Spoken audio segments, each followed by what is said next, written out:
മലയാളികളുടെ സാംസ്കാരിക ഉത്സവമാണ് ഓണം. പലപ്പോഴും ഇതൊരു ഹാർവസ്റ്റ് ഫെസ്റ്റിവലാണ്. ലോകത്തിൻ്റെ നാനാഭാഗങ്ങളിൽ ഹാർവസ്റ്റ് ഫെസ്റ്റിവലുണ്ട്. ഒരു കൊയ്ത്തും മെതിയൊക്കെ കഴിഞ്ഞതിന് ശേഷം, ഒരു ഫലമൊക്കെ ശേഖരിച്ചതിന് ശേഷം, അതൊക്കെ കൂട്ടി വെച്ചതിന് ശേഷം ഒന്ന് റിലാക്സ് ചെയ്യുക. മനുഷ്യൻ ഒരേ രീതിയിൽ പോയി കഴിഞ്ഞാൽ അവന് പലപ്പോഴും മാനസിക രോഗങ്ങളോ അല്ലെങ്കിൽ അവന് സ്ട്രെസ്, ടെൻഷൻ, ഇങ്ങനെയുള്ള കാര്യങ്ങൾ. ഇപ്പോൾ ആധുനിക സമൂഹത്തിൽ ഇങ്ങനെയുള്ള സ്ട്രെസ്സും ടെൻഷനും കൂടുതലാണ്. പലപ്പോഴും ഭൂമിയിൽ നിന്ന് അകന്നതും കയ്യിൽ മണ്ണ് പറ്റാതെയുള്ള പണികളിൽ നിന്ന് മാറി നമ്മൾ കമ്പ്യൂട്ടർ യുഗത്തിൽ ടെക്നോളജിയുമായിട്ട് ബന്ധപ്പെട്ട യന്ത്രങ്ങളോട് മാത്രം മുട്ടി ഉരുമുമ്പോഴാണ് നമുക്ക് കൂടുതൽ സ്ട്രെസ് ആൻഡ് ടെൻഷൻ ഉണ്ടാകുക.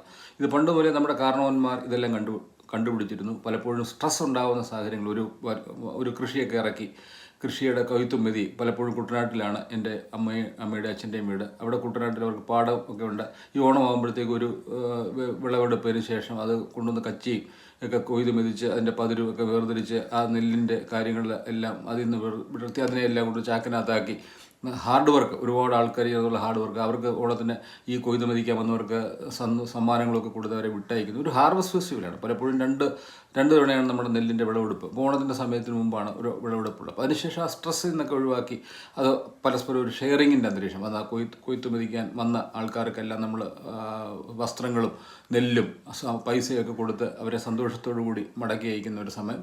ഇതൊക്കെ മനുഷ്യൻ്റെ ഷെയറിങ്ങിനായിട്ടും അതുപോലെ ഉണ്ടാക്കിയൊരു സംഭവമാണ്. നമ്മുടെ ഭാരതം എന്ന് പറയുമ്പോൾ 360 ദിവസവും ഭാരതത്തിൻ്റെ പല ഭാഗങ്ങളിലും പല ഉത്സവങ്ങളും നടക്കുന്നുണ്ട്. ഇന്ത്യ മുഴുവൻ നമ്മൾ സഞ്ചരിക്കുമ്പോൾ നമുക്കറിയാം. അപ്പം നമ്മൾ മൈസൂരിലേക്ക് ചെന്നാൽ അവിടെ ദസറ, അവിടുത്തെ ഒരു വിളവെടുപ്പിന് ശേഷമുള്ളതാണ്. ഹോളി എന്ന് പറഞ്ഞാൽ ഇവിടെ ഗോതമ്പ് പാടങ്ങൾ വിളവെടുത്തതിന് ശേഷമുള്ള ഒരു ഉത്സവമാണ്. സ്വിറ്റ്സർലൻഡുകളിൽ അല്ലെങ്കിൽ വിദേശ രാജ്യങ്ങളിലോട്ട് ചെന്ന് കഴിഞ്ഞാൽ അവിടെ തക്കാളി മഹോത്സവം, ഇങ്ങനെ പലതും വിളവെടുപ്പിന് ശേഷം മനുഷ്യർക്കൊന്ന് റിലാക്സ് ചെയ്യാനുള്ള ഉത്സവമായിട്ട് തുടങ്ങിയതാണ്. ആധുനിക കാലത്ത് നമ്മൾ സ്ട്രെസ്സിൻ്റെയും ഒരുപാട് സ്ട്രെയിനും ഒക്കെ ഉണ്ട്.